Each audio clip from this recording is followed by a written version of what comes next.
बोलना है जय गंगा मैया। सब प्यार से बोलेंगे हर हर हर हर हर हर। ये बात जो चुप बैठे हैं सिर्फ वही बोलिए हर हर, नहीं जो चुप बैठे हैं हर हर।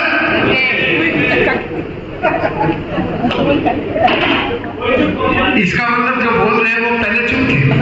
ओके, बहुत बहुत धन्यवाद करना चाहूंगा हमारे आदरणीय श्री मनोहर लाल जी, हमारे श्री रामचंद्र जी, मंदसौर से हमारे मुख्य अतिथिगण, बीकानेर से हमारे मोहनलाल जी, हमारे और साथीगण जो या मुख्य अतिथिगण हैं वो हमारे भाई बहने, हमारे मित्रगण, आप सबको नमस्कार।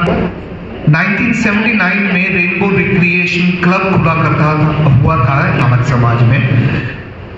उसके प्रेसिडेंट हुआ करते थे श्री अशोक कुमार तोंगरे जी। मनोज जी, मैं ठीक हूँ?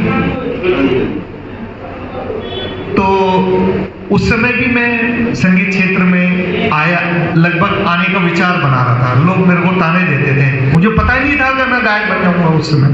और भगवान उनकी आत्मा को शांति दे कि उन्होंने मुझे ये कहा और मैं संगीतकार गायक बन गया।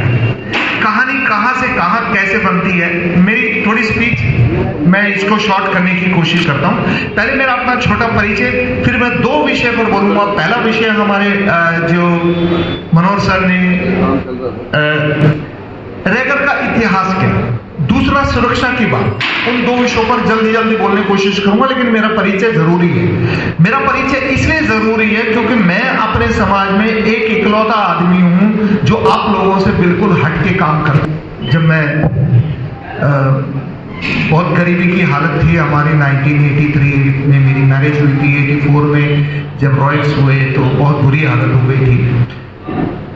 तो काम धंधे तो खराब हो गए। फिर संगीत के क्षेत्र में आया तो पिताजी भी नाराज हुए कि बिजनेस में आइए, ये कौन सा क्षेत्र में आप आ गए। तो हमारे पास तो पैसे ही नहीं थे बिजनेस करने के लिए। तो संगीत क्षेत्र में जब मैं कुछ करता, मेरी मजाक उड़ाई जाती थी, मुझे लानत दी जाती थी, मुझे ताने दिए जाते थे। लेकिन मैं सीखता रहा और उन्हीं लोगों से मुझे बाद में बहुत सम्मान मिला, बहुत प्यार मिला जो मुझे ताने देते थे। तो संगीत के क्षेत्र में काम करते करते मैं बॉलीवुड सिंगिंग में आया और 13 साल प्लेबैक सिंगर्स को अपनी गिटार पर मैंने, जितने भी प्लेबैक सिंगर्स हैं उनको अपने बैंड पर मैंने गवाया। बहुत इंटरनेशनल लेवल पर मैं, आधी जिंदगी मेरी फॉरेन में गुजर गई। 4-5 पासपोर्ट मेरे भर गए, फिर घर में रहे। और काम करते करते मुझे अस्थमा हो गया। मैं गाऊं कैसे, मेरा करियर खराब हो जाता। इस दौरान बीच में मैं एस्ट्रोलॉजी की पढ़ाई कर रहा था, वैदिक ज्योतिष की, जस्टिस कपूर से DAV public school Pusa road पे रामजस के पास। मैं हमारे रामचंद्र जी से भी ज्योतिष का ज्ञान लेना चाहूंगा बाद में जब समय देंगे। तो ज्योतिष की पढ़ाई करते करते मुझे अस्थमा हुआ। संगीत का क्षेत्र में मेरे से कमाई चल रही थी। तो किसी ने मुझे कहा कि आप बहुत दवाइयां ले चुके, आप एक्यूप्रेशर ट्राई कीजिए। मैं एक्यूप्रेशर का इलाज करवाने गया। 5 दिन में मेरा अस्थमा ठीक हो गया।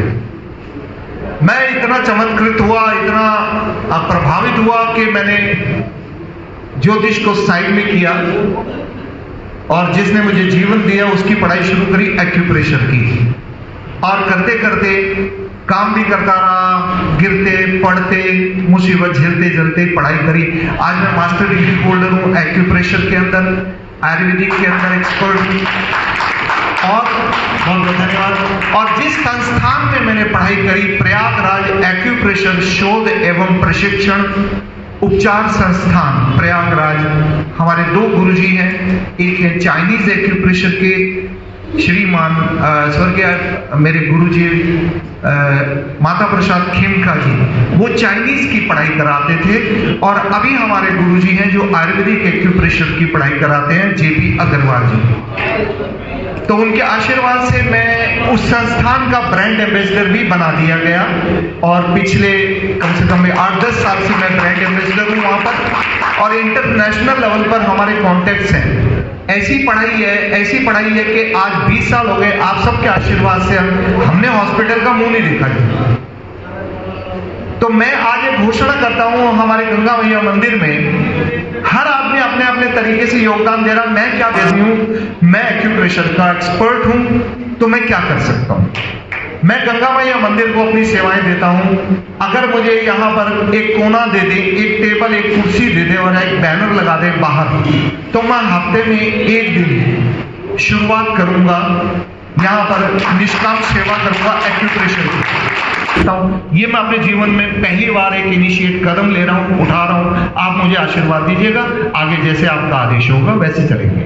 दूसरी मैं सेवा दे सकता हूं कि मैं संगीत के क्षेत्र में पिछले 40 साल से जुड़ा हुआ हूं। भक्ति संगीत में मैं एक्सपर्ट हूँ, बॉलीवुड सिंगिंग में एक्सपर्ट हूँ। उसके अलावा क्षेत्रीय भाषाओं में भी मैं गाता हूँ, जैसे बंगाली में भी गाते हैं, पंजाबी में भी गाते हैं, हरियाणवी में भी गाते हैं, राजस्थानी में भी गाते हैं। हम आपको 3 घंटा लगातार घूमर सुन लो, मैं थाने सुना दूँ, नचाते रहूँ। अबार बीकानेर वाला राटपटे में बीकानेर मिठाई वाला घर में जा रहे मेरे बेटा की शादी में 3 घंटा लगातार घूमर माता नचाया मैंने। और भावे तुसी मेरे को पंजाबी जिन्ना मर्जी गल करो, जिन्ने मर्जी तुसी मेरे को टप्पे गिद्धे दे उत्ते तुसी जिन्ना मर्जी नचना चाहोगे, पंजाबी च मैं तो नचा सकना वा बड़ी आराम नाल। ते पंजाबी, फिर बंगाली और गुजराती भी मैं यहाँ गा के नहीं सुनाऊंगा, प्लीज मुझे कुछ कहिएगा नहीं, क्योंकि समय कम है और भी हमारे साथी है। तो 2 क्षेत्र में भी आप मुझसे सेवाएं लीजिए। हमारी बिरादरी का कोई भी अगर इंसान, हमारे जो भी होंगे, अगर वो अपना पूरा परिचय दे करके मेरे पास आएंगे तो मैं लागत में उनका प्रोग्राम कर दूंगा, चाहे वो भक्ति संगीत का हो, चाहे वो बॉलीवुड सिंगिंग का हो, चाहे वो क्षेत्रीय भाषाओं का हो। इन 2 क्षेत्र में मैं आपको अपनी सेवाएं देना चाहता हूं। ये तो हो गया मेरा परिचय और मेरी सेवाएं। अब 2 टॉपिक रह गए, जल्दी जल्दी मैं उसको पूरा करता हूं। पहला टॉपिक वो इसी से जुड़ा हुआ है, सुरक्षा। याद रखिएगा, कोई भी इंसान सुरक्षा किसी की भी कर सकता है और अपनी कर सकता है। वो तभी कर सकता है जब वो स्वस्थ हो। उदाहरण के तौर पे मेरे पिताजी जब बीमार हुए थे, उनको ब्रेन हेमरेज हुआ था और मेरे छोटे भाई को ब्लड कैंसर था। उनको सीढ़ियों से उतार कर नीचे लाने के लिए भी हमें ताकत की जरूरत थी, कोई नहीं था। कैसे उठा के लाता? मेरे कंधे में जान होना चाहिए, मेरे पट में ताकत होनी चाहिए। मैं अपने पिताजी को, अपने भाई को, आप अपने माता, अपने पिता, अपने भाई को किसी बहुत ही खराब परिस्थिति में उसे उठा सके, तो आप स्वस्थ होंगे तभी तो उठा पाएंगे। कोई लड़ेगा मुझसे तो मैं उससे तभी तो उससे जीत पाऊंगा जब मैं स्वस्थ होऊंगा। तो मेरा ये संदेश है, हमारी ये पूरी इंटरनेशनल लेवल पर ब्रॉडकास्टिंग हो रही है जूम मीटिंग के द्वारा, कि आपसे निवेदन है मेरा कि आप स्वास्थ्य पर विशेष ध्यान दीजिए। क्योंकि दुनिया में 7 प्रकार के सुख होते हैं। पहला सुख निरोगी काया, दूसरा सुख घर में माया, तीसरा सुख सुलक्षणा नारी, चौथा सुख संतान आज्ञाकारी, 5वां सुख सुंदर उपासा। ऐसे करके 7 सुख है। तो उसमें सर्वोपरि सुख कौन सा है? स्वास्थ्य सुख है। आपके बाजुओं में ताकत होगी, आप स्वस्थ होंगे, दौड़ सकेंगे। आप मुझसे लोग उम्र पूछते हैं आपकी उम्र क्या है, मैंने कहा जी मेरे तो 40-45 है। असली उम्र मैं बताता ही नहीं किसी को, क्योंकि मैं असली बताऊंगा तो लोग मेरे कहेंगे यार ये तो दादा नाना है, और जबकि मैं जवानों की तरह काम करना चाहता हूं। ये तभी पॉसिबल हुआ क्योंकि मैं स्वस्थ हूं। विपरीत, प्रकृति के विपरीत चलते हुए अगर मैं अपने आप को स्वस्थ रख पा रहा हूं, पिछले 40 साल से मैं रातों में सोया नहीं हूं ढंग से, और जिसकी नींद खराब हो जाती है उसका सबसे पहले लीवर खराब होता है, क्योंकि लीवर का काम करने का टाइम होता है 1 बजे से लेकर 3 बजे तक। गॉल ब्लैडर का काम करने का टाइम होता है 11 बजे से लेकर 1 बजे तक रात को। हमारे स्टमक का टाइम होता है सुबह 9 बजे से लेकर 11 बजे तक। हमारी बड़ी आंत लार्ज इंटेस्टाइन का टाइम होता है सुबह 5 बजे से लेकर 7 बजे तक। हमारे लंग्स का टाइम होता है रात को 3 बजे से लेकर 5 बजे तक ब्रह्म मुहूर्त में। इस टाइम पीरियड के अंदर, जिसे हम कहते हैं ऑर्गेनिक क्लॉक, हमारे शरीर के अंगों की घड़ी है।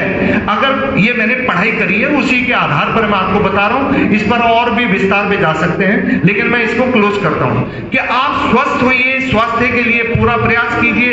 उस स्वास्थ्य को ठीक रखने के लिए एक सेवा मेरी हाजिर है। ये तो हो गया स्वास्थ्य का पॉइंट, सुरक्षा का पॉइंट। अब बात करते हैं लास्ट अंतिम पॉइंट। कौन कहता हम नीची जाति के हैं भाई?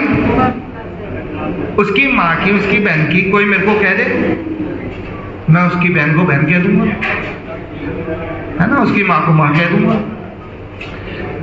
हम छोटी जाति के नहीं हैं, भले ही हमको कोई तमगा मिल गया है। आपको मैं बता दूं ये कैसे पॉसिबल हुआ। 500-600 साल पहले सिंध के अंदर रायगढ़ नाम का एक सल्तनत होती थी, एक रजवाड़ा होता था। उसके राजा रायवंशी हुआ करते थे। जब उन पर मुगलों ने, आतताइयों ने हमला किया तो उन्होंने, उस टाइम पाकिस्तान भारत एक ही था, तो राजस्थान के राजपूताना से हेल्प मांगी। उन्होंने हेल्प करी नहीं तो रायवंश को उजाड़ दिया मुगलों ने। तब वो वहां से छिटक कर, टूट कर भागे। कोई राजस्थान पहुंच गया, कोई पंजाब पहुंच गया, कोई दिल्ली पहुंच गया। हम रायवंशी हैं, हम रायगढ़िया हैं। That's why we are Raigarh. Khalsa school में जब मैं पढ़ता था ना, तो हमारे स्कूल में हमारा टीचर हमारी क्लास में कहता था, ओए तू रायगढ़ है, चल इधर बैठ, और रगड़ इस पास से बैठ। हमें रगड़ कहा जाता था। बाद में पता चला यार हम तो भैया बहुत ही, हमारे डीएनए में वो पुराना रायवंशियों का खून है। इसीलिए खून उबलता है, इसीलिए गुस्सा है कि हम अपने आप को छोटा ना समझे। कभी भी इंफीरियोरिटी कॉम्प्लेक्स नहीं आने दीजिए। अपने आप को सर उठा के चलिए, अपने डीएनए को जगा के चलिए। इसीलिए मैं बड़ा चौड़ा होकर के बड़ा दम से काम करता हूं जी। हाँ, बड़े अफसोस की बात है कि मैं बाहर बड़ी ताकत के साथ, बड़े जोश के साथ अपनी शर्तों पे काम करता हूं, लेकिन अपने समाज में घर का जोगी जोगड़ा, बाहर का जोगी सिद्ध। आप हैदराबाद से परीक्षित बजाज को बुला करके 1.25 लाख देते थे, मेरे को 20,000 रुपए देते हुए भी एहसान करते थे। ये गलती मत कीजिए। अपने आदमी को, अपने समाज के आदमी को उठाइए। मगर इसका विपरीत भी बता दूं आपको, मैं अपने आदमी को काम देता हूं, पता चलता वही मेरी लगा गया, बहुत मोटा काट करके चला गया। जो काम मेरा दूसरा 500 रुपए में कर सकता था, ये मेरे से 800 रुपए ले गया और काम भी खराब कर गया। 10 बातें और सुना गया, लेट भी कर गया। ये दोनों पलड़े बराबर चलने चाहिए। एक तो हमें अपने आदमी का साथ देना चाहिए, दूसरा उस आदमी की ड्यूटी बनती है कि वो मेरा काम औरों से अच्छा करे और रीजनेबल में करे। तो हम लोग, बात जो आखिरी पॉइंट था कि हमारा इतिहास क्या, हमारा इतिहास बड़ा गौरवशाली है। हमारा डीएनए बड़ा खतरनाक, बड़ा जोशीला है। अपने अंदर जोश बनाए रखें, अपने आप को उच्च कुल का मान करके चलिए, कभी नीचा मत महसूस कीजिए अपने आप को। और एकता में दम है। और जो एक कदम उन्होंने उठाया है, हमारे मनोहर लाल जी ने सबको यहाँ पर एकत्रित किया और इंटरनेशनल लेवल पर ये एक मुहिम जारी की है, इसको वो अकेले नहीं चला पाएंगे। इनको कितने ताने मिलते हैं, ये मेरे को अपने दिल की बात कहते हैं कि यार ये रिटायरमेंट आ गई है, अब ये अपना राजनीति करेंगे और इसमें से कुछ अपना पत्ती काट के अपनी जेब में रख लेंगे। ऐसा नहीं है भाई।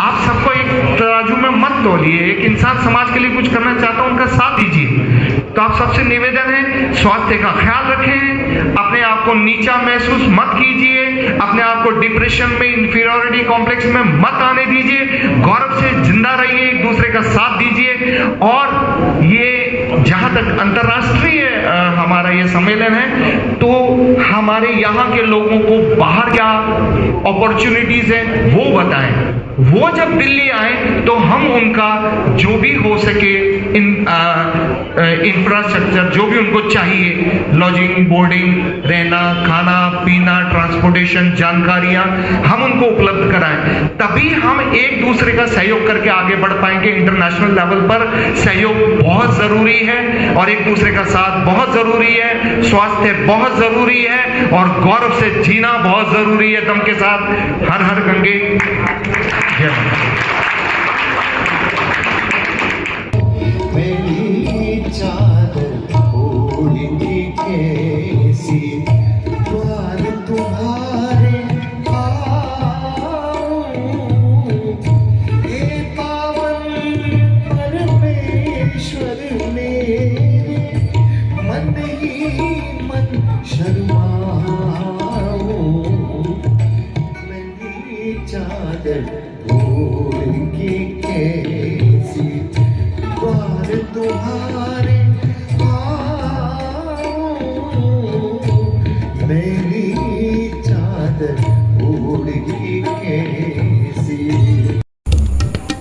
रैगर समाज से जुड़ी हर खबर जानने के लिए सब्सक्राइब करें द रैगर न्यूज और बेल आइकॉन बटन दबाना ना भूलें, ताकि आने वाला नया वीडियो आपको तुरंत मिल सके।